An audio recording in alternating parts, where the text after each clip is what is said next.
I'm thrilled to be starting a new parenting series with my friend Sara Kuljis. We're tentatively titling our series Encouragements for Parents. In this episode, we're talking about reframing how we view success for our children and beginning with the end in mind.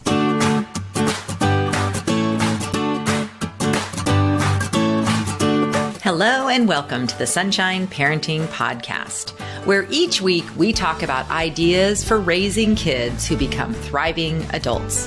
I'm your host, Audrey Monkey. I'm a summer camp director, writer, and speaker, and I've had the privilege of working with thousands of children, teenagers, young adult counselors, and parents over the past 3 decades.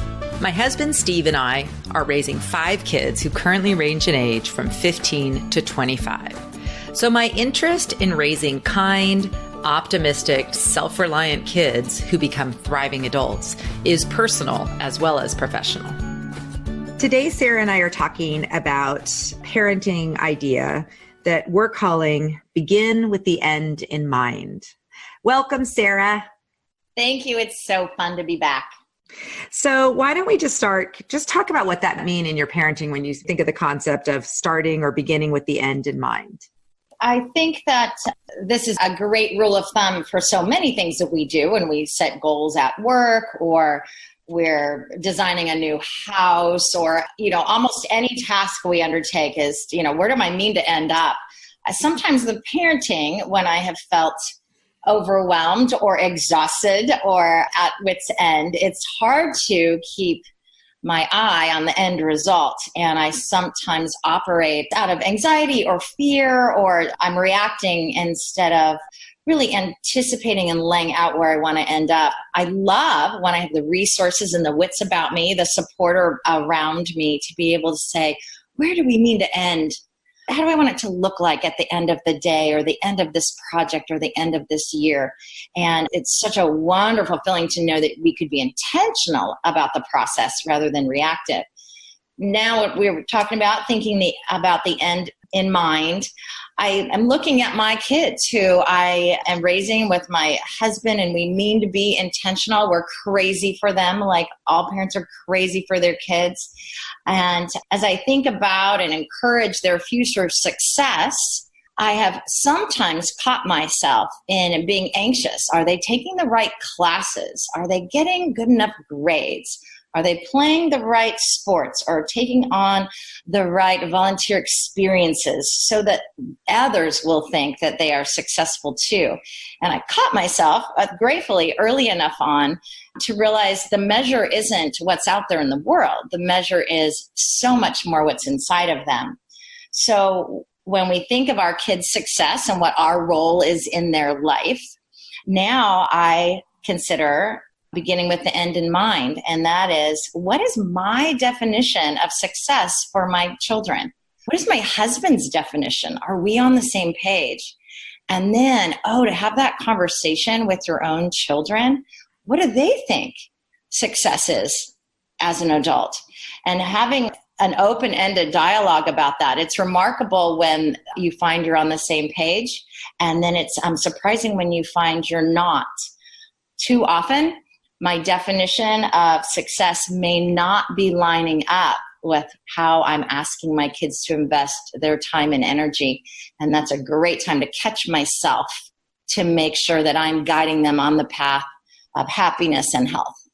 Absolutely. And Sara, one of the reasons I want to just be completely honest here, one of the reasons we decided to do this topic in particular is a frustration that we've both had, in that sometimes the information in kind of the parenting world is giving people a list or saying, you must do this thing for your child to turn out okay. And that is just absurd to think that there is a list of classes or curriculum or activities that's going to, guarantee your child's success. And I almost think it could do the opposite if you overwhelm yourself and your child with trying to keep up with all of these so-called things that we must do.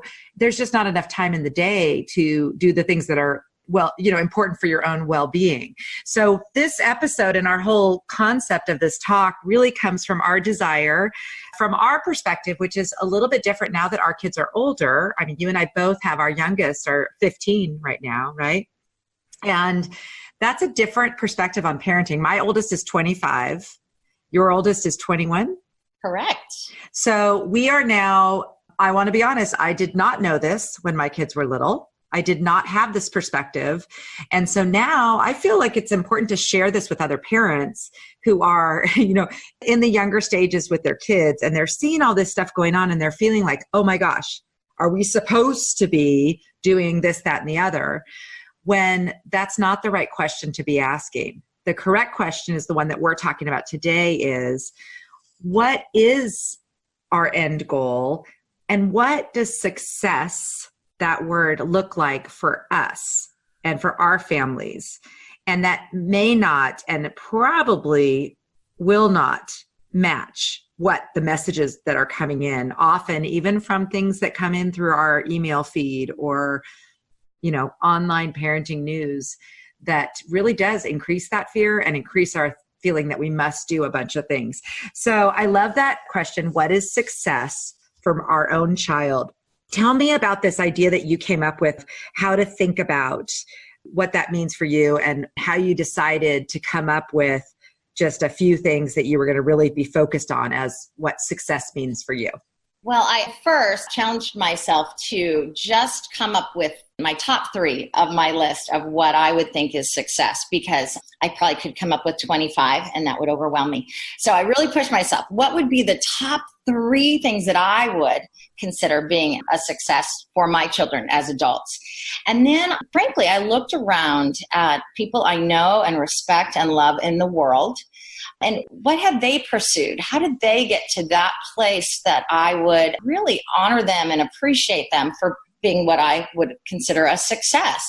I also looked at those in the world who had a lot of things going for them, but who didn't hold up to what I would think was health and happiness and having a successful life, and kind of considering values and different things. That 3 areas I landed on was that I long for my children, when they grow up, that they would have healthy and deep, enriching relationships.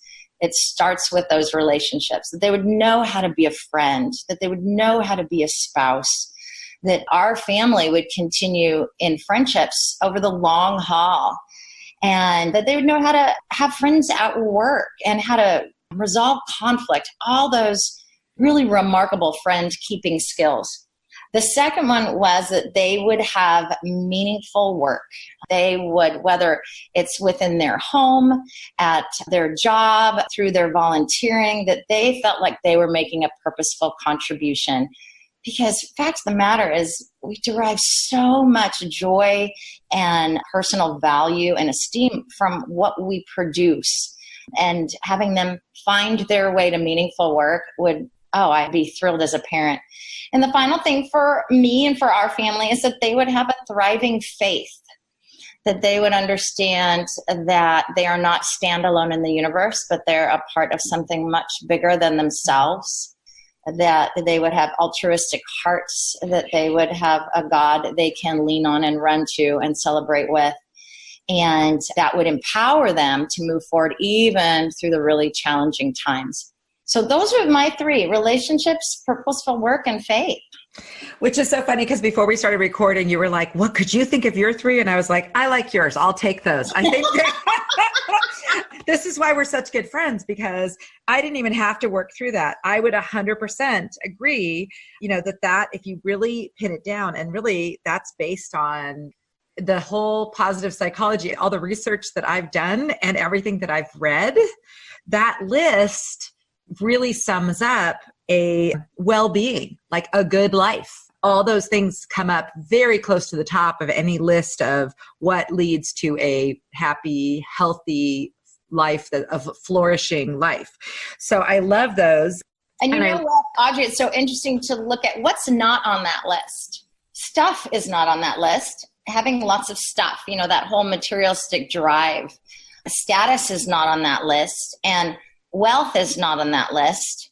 Not that, having enough to pay bills isn't important, not that being respected by others isn't important, but those kinds of things, the stuff and the status and the wealth, they're not even in anywhere near the top 10 because those things do not bring meaning and joy and they do not sustain us. Absolutely. And yet, nor does a degree from Harvard or an Ivy League or Stanford, just getting that degree from an exact specific place, that also does not guarantee flourishing. These things are more like it. It's funny, this is a sidetrack, but my sister and I have been working on cleaning out my parents' home that they'd been in for 40 years. And I know you've had this experience too. And you just kind of see when you're doing something like that, just all the stuff that we accumulate. And I am a book hoarder. I'm a way too many clothes in my closet. I mean, we were sitting at dinner the other day and I was thinking, we were having this talk that probably just the clothes in our home could clothe like an entire village somewhere because, we have not 5 t-shirts, but 40 or something. It's like everything we have is just too much. And so it is such a huge blessing to be in a place and live in a time where we just have so much abundance of, we can get clothing for not very expensive. We can feed ourselves. And we, of course, live amongst people who are materially very, our whole country, but also just the people that we know, we have, way enough stuff, put it that way. Probably too much. And as you see, when you're trying to clean it out and organize it, sometimes that stuff actually has a negative impact. That's a really good point. Sometimes the stuff blinds us or puts a barrier between us and the knowledge that we're longing for something else. The stuff gets noisy. Yeah. And it distracts us. That's a really good point. And I mean, Marie Kondo and everybody else, tells us that, the new Gretchen Rubin book, give that a plug. It's called Outer Order, Inner Calm. I am completely like that. I need my desk cleaned off before I can get my things done. I love nothing better than doing a big closet purge and getting everything out that no longer fits, is worn, or I don't wear anymore, and just having in there what I actually like. That feeling of open space is the best feeling ever. It's true. Then it just simplifies things. And frankly, it's an efficient way to live.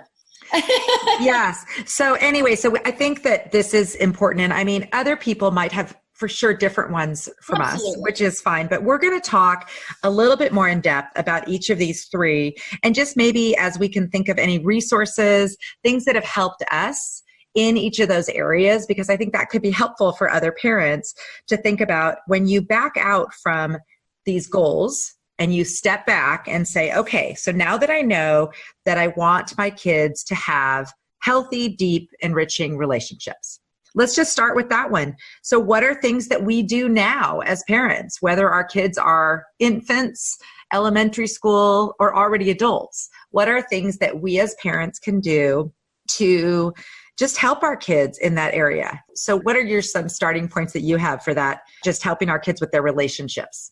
One thing is to make time and space for them.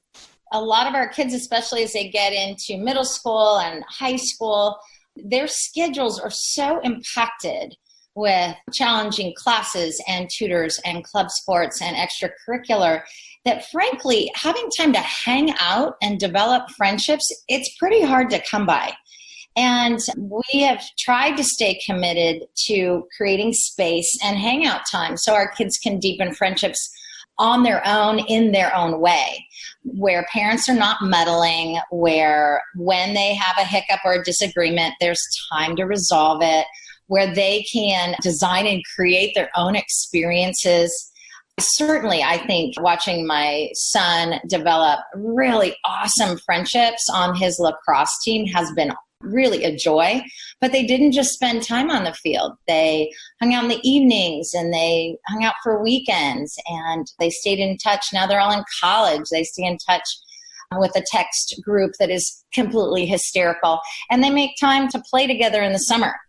Same with my second son and his friends through theater and drama. If they didn't have the additional hangout time, they couldn't develop that deep and abiding care for each other. I think carving out time can feel unproductive, but it's absolutely essential. It's one of the reasons I love summer camp.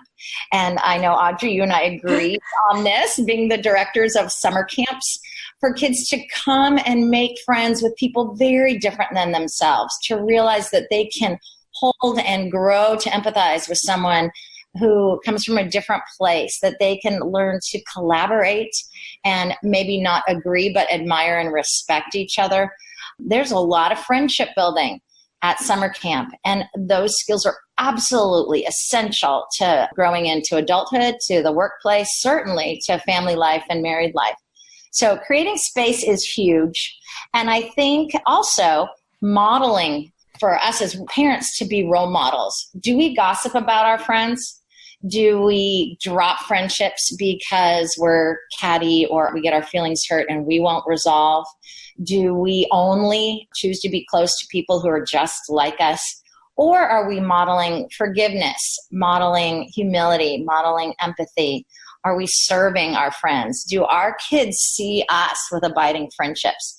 I think that's a huge piece. I hope my children remember, Audrey, how much you and I laugh our heads off, because that's a good thing for them to know about adult friends. Oh my gosh. I love that. I was hoping the whole time you were talking in the beginning, I was like, you know what?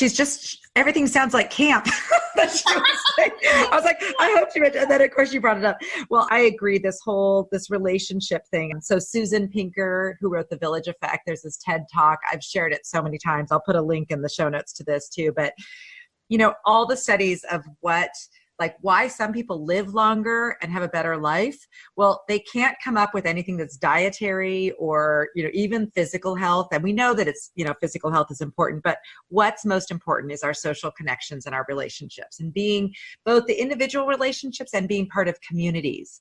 And if you don't have a family where you feel that connection, make one somewhere else, at your work, at your church, at your whatever.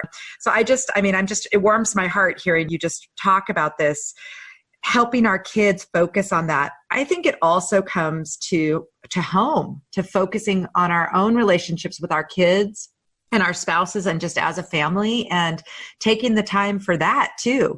So making sure that for us, we might make decisions different from what other people are doing. For example, if a sports practice is always in the evenings and we want to be able to hang out together at home and be home and have relaxing evenings together, then we might make the, oh my gosh, radical decision that for these few years, our kids are not going to do those kind of sports. They're going to do the ones that are during the day or on the weekends or whatever. And that's okay, to make decisions sometimes when we feel like if we value healthy, deep, enriching relationships, that might mean that we do things differently than our neighbors or maybe some other people. I agree. There have been times we've made hard decisions or chosen not to be involved in something so that our family had more family time. Now, it's challenging when, I might struggle getting along with someone in my family. I might have issues with my family of origin, and it's hard to be around certain cousins or aunts and uncles, or there might be friends of my kids who might rub me wrong. And so this isn't necessarily an easy thing. It's not a slam dunk, but we can continue to choose to work out relationships and accept others for who they are, and model forgiveness and model generosity and hospitality, even when it's not easy. And to go through those phases, I remember one of my kids once said, "Mom, you're smarter than you used to be," which was his way of saying, "Sorry, I thought you were so dumb all those years, but I've come around." And we had a good laugh, and I loved that. And it was, a way of apologizing. And you know what? I think I said almost the exact same thing to my own mom when I was in college. And so, sometimes it takes a while to come around. But there is a safety net that we all have, because we know if the bottom falls out, we know where to go. We know who to call. We know what friend will say, "Come on in." We know what family member will say, "I don't care how you got here, but I'm here with you now." And so these things don't come easy, but they're worth it. And as far as parents, we need to help our kids be developing those kinds of tenacious friendship skills. Oh my gosh, I agree. I feel like we have to give a shout out to Brene Brown and just say, all of her books really are, the bottom line is, in order to get these deep relationships, we need to be able to be a little more vulnerable, not try to always present ourselves as, everything's perfect, everything's great, and be able to, with people who we're getting close to, share and be vulnerable and kind of have that relationship where you get to know each other better, you share more, and you feel that closer connection over time. And you don't share with everybody you meet or on social media vulnerable things, but you do find those few people with whom you can be really honest. You can really share both your highs and things you're celebrating and your lows. And I think that's something that if we do that in our own families and our kids know that, like my family right now, the kids are scattered all over and half of them are adults. And in our text group, they tend to share. It's kind of sporadic. We don't have a set thing, but it seems like oftentimes the celebratory things as well as the really down things get shared because those are kind of like the highs and lows of life. And it's just, some of them, you can laugh about afterwards or whatever they are, but it's nice to know that you have somewhere you can go, that the people will be proud of you if something goes well. And it doesn't have to be in a global thing. It can just be to mom or to a sibling or whatever. And those actually feel better. And same with the hard things. I know that I can text you, Sarah, if I have something that's hard and I'm like, you would not believe this. It involves bodily fluids and lots of things, it's like you got to have a few people where you can be really real and kind of raw with. And we need to model that, and we need to teach our kids. And boy, if our kids end up as adults who have one or two or a few healthy, deep relationships, what a gift that we've helped give to them in their life. Absolutely. I agree. I just started binging this week on a new podcast. It's by one of my favorite authors and spiritual directors, Margaret Feinberg. And her podcast is called The Joy Cast. And I think it's only in season 1, maybe there's only 6 episodes, but she talks about building relationships around the dinner table and just how eating a meal together is so bonding. And at the end of every episode, her guest shares a recipe. And I've just appreciated how she is bringing in relationship building into such a core, normal piece of life, which is the dinner table. And I'd really encourage all of us as families, as much as you can, hang on to those dinner times as many nights a week as you can.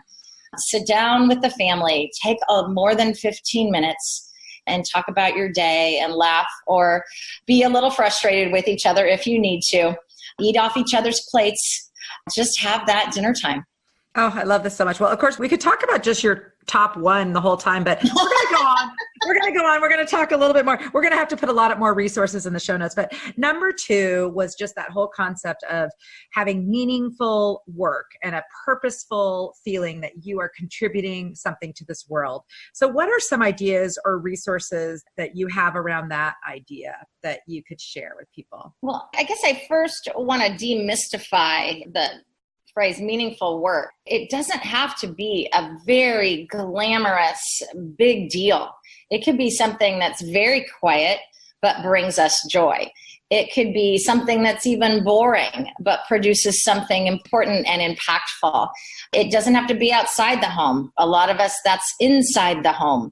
So meaningful work is really a contribution of my efforts, my experience, my education, my knowledge, that brings about something good.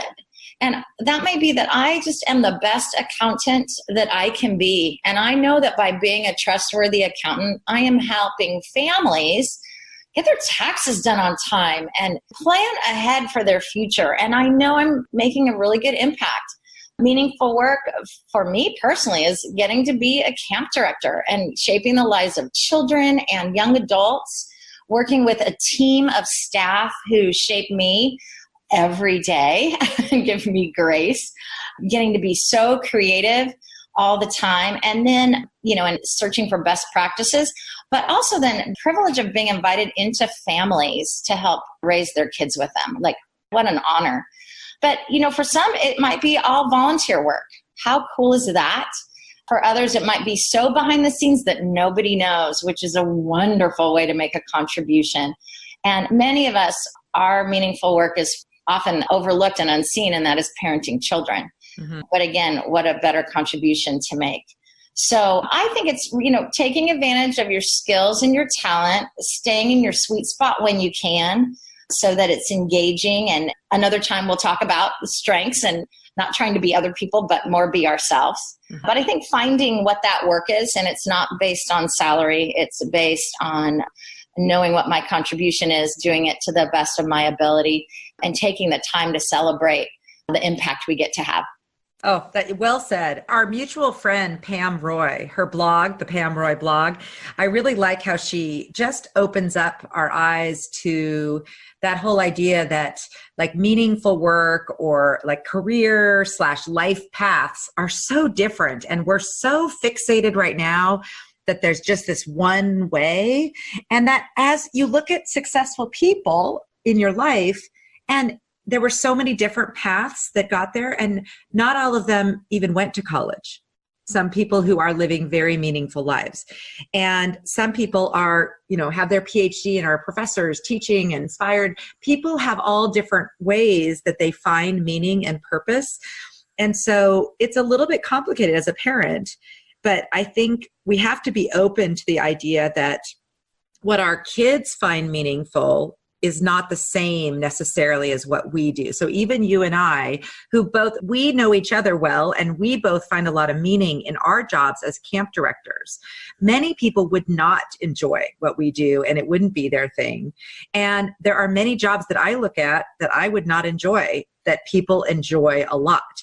So I think this concept, even if we're just letting our kids know that there are many different ways to contribute, that's really important, so they don't get fixated that they must do a certain thing. Yes, and I was actually watching a webinar yesterday, and I got this little tip.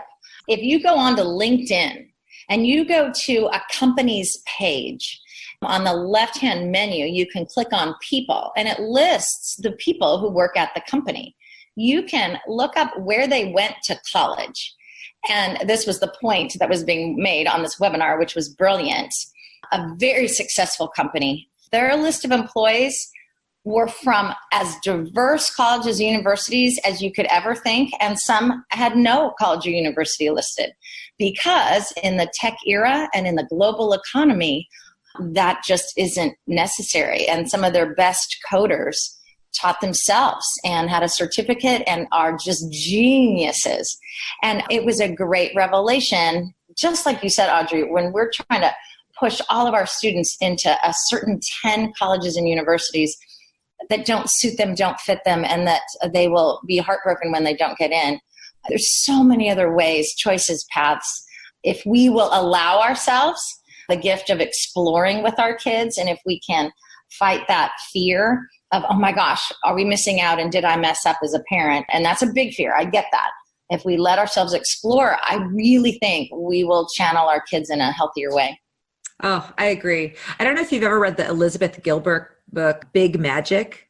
I have not. I don't know. I'm rereading it now, and it's just really inspiring because it just talks about how we all have this creative kind of drive within us that's got to get out. And it often comes out in the way we do end up contributing, or like our purpose. And so it really resonates with me, because I don't know about you, but I always knew some things that I liked and enjoyed, but it's really only been in recent years, when I've had a little more time to reflect, that I've been able to really hone in on, like, for example, the parts of my job where I feel like I contribute the most, and like where my work has the highest value. Because we all spend a lot of time doing things that maybe are necessary, but aren't necessarily our highest contribution. So to think about that and help our kids start seeing those little sparks of time where they are fired up and they fire other people up, or they help in some way, that is just magical. That's the big magic, is when you can access that thing that is just amazing. Oh, I just love that phrase. I'm going to have to read that book, The Big Magic. What an opportunity and what a gift to be in that sweet spot. Okay, so because we're going to go on for way too long here, let's talk about number 3, which is a thriving faith. And I want to just say here, obviously, I mean, you are a very faithful person, and a lot of research shows that having a faith of some kind is very meaningful and valuable for a flourishing life. So even if people have different faiths than you and I, that aspect of helping your child have a thriving faith is really an important thing. So I just want to talk about that. It doesn't necessarily need to be your same faith for some people listening, but just talk about why to you a thriving faith and that bigger picture thing is so important. Well, I think 2 aspects in particular come to me, and one has to do with values.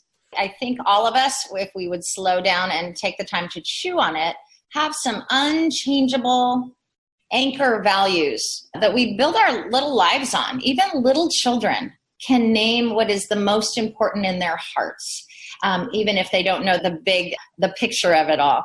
But, in our faith calls out and shines a spotlight on what we value in life. Having some core values that we stay consistent with, that we don't live in conflict with, I think is deeply anchoring, it builds security. It keeps our rudder in the right place. Our moral compass can't get too far off for too long. And I think it really empowers us to move forward. So whether those values are honesty and integrity, they might be contribution, they might be love, they might be honesty or family. There's just, it can be anything, but knowing what our values are, even families or couples, with your partner having shared values in the workplace or in a nonprofit, having, values that you're built on, that's an essential part of faith. So naming them, having them hanging on your wall, living them out, I think is huge. Another piece is connectedness. And there's not a person I know who has a faith who does not feel like an important part of something bigger than themselves. When we feel all alone in this big universe, when we feel like our existence and our behavior does not matter, well, we're in a heap of trouble. And that's a lonely, scary void, and our behavior does not follow well from that. Knowing that my behavior impacts another, knowing that even in my hard times, I am not alone, knowing that my prayers hold power, or that when I reach out, it can make someone's day, knowing that my small effort over here, my little baby effort actually can change someone's life far away. That connectedness piece is huge. And I think it's one of the most important pieces of the staff that we hire at our camps. These young adults who give their whole summer and their heart and soul. Nowhere in the world do they work harder, right, than at summer camp to help young children learn and grow. And they feel that connectedness deeply. So values and connectedness, I think, are really important components of a faith-driven life. And again, all manner of people from all walks of life experience this kind of thing, which really keeps life on track. Oh my gosh, I agree. I don't know if you were aware a few years ago when they were trying to do research on what were the personality traits that made a really good camp counselor. Oh yes, I remember that. And the surprising one that came up was what they called awe, A-W-E, like a sense of awe. And you know what? I think that is a true thing, that a lot of times when people get outside in nature, they feel this sense of awe and this part of something larger. So even people who haven't had any sort of religious, background get this feeling of being part of something bigger. And I just found that really interesting. There's a lot of kind of mainstream scientific research that is showing that spirituality, awe, all these things are important to our well-being. So it's not a thing that just like certain religions are pushing. It's something that's overarching, that families who practice together a religion and feel that connection as a family to a faith and a set of values, that's a real nice solid base for families. So I think, and we're living in a time where it's really people mostly are not connected with any faith. And there's a lot of negative press about religion and that kind of thing. So I think it's something that a thriving faith can look different in different families, but I still think it's something worthwhile for people to consider as one of the ways that they can help their child have that life that they want. I agree. Kind of build it into the daily flow of life, not something that's done just on a certain religious holiday or on a Saturday night or Sunday morning, but a connectedness and the acting on values, just even, like I said, during the daily course of life, as the day plays out and we mention this or that or point out this or that or remind our kids of a connection. I love what you said about the awe piece. And I know UC Irvine has been doing quite a bit of research on that. And every time, so at summer camp, all of our middle school and upper school, high school campers go on a 3-day backpack trip. You have backpacking in your program as well. And when the children come back for those 3 days up in the high country, in the wilderness, under those stars, with those mountains and around those crystal clear lakes where it feels like no one else has ever been, they are different human beings. They have a kindness. They have a sense of accomplishment. They have an awareness that is a beautiful thing. And they are better community members once they come back from their backpack trip. It's a piece of our program that we'll never give up because what it builds in a child's heart. And that is part of that. Oh, I love that. That's beautiful. Well said. So I think we're going to kind of wrap this up, but I think I wanted to just make sure we've sort of brought home some of these ideas. Much of what we have been reading and really enjoying comes from the Challenge Success website, where they're kind of asking parents that question always is to, instead of just looking a year or two down the road of what classes they're going to take during high school, take this longer view, like you're talking about, the way down the line, 10 years from now, 20 years from now. What is that would make you look at your child and say, oh, I'm so happy that they have this life. And I love that we've hit on some of those things and that they didn't talk about their SAT score or how many AP classes they took. Because I think you probably already see this too when your kids, like I have now 2 that are out of college already, and I can't even remember how many AP classes they took at this point. They're now just living life and it's completely irrelevant. Right. And even for my one kiddo who took a lot of them, when he got to college, they laughed at his AP classes because they didn't count in his rigorous college program anyway. Yeah. And so they did teach him some things. And if it's in your area of bliss and passion, how fun to dive deeper. Yes. But there was a time that it felt like that ran the show for us. And we don't make that mistake anymore. Yeah. So Sasha, your younger one, gets a different opportunity. He wants a break. I know. This is our youngest kids get all the benefit of us, the mistakes we made before. Absolutely. And now what we've learned. So anyway, I think Sara and I both just feel the desire to provide encouragement to parents, just to say that if your gut feeling is, that something isn't good for your kids or your family, you're probably right. And if you are reading something that's telling you something that you must do or a course schedule that your child must follow, please just step back. And like you said, just if it brings your child joy and you're watching them just get fired up by whatever the class is, then by all means have them do that. But if it's not, they don't have to do everything. None of us do. And we all end up feeling so much better when we get to focus on what we really love. So any closing words for us, Sara, about just this concept of beginning with the end in mind? I guess I would just want to end with the encouragement.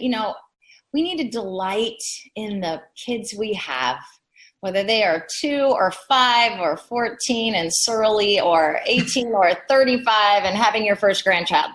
Gosh, delight in who they are and who they're becoming. And they are enough. And Mom and Dad, you are enough.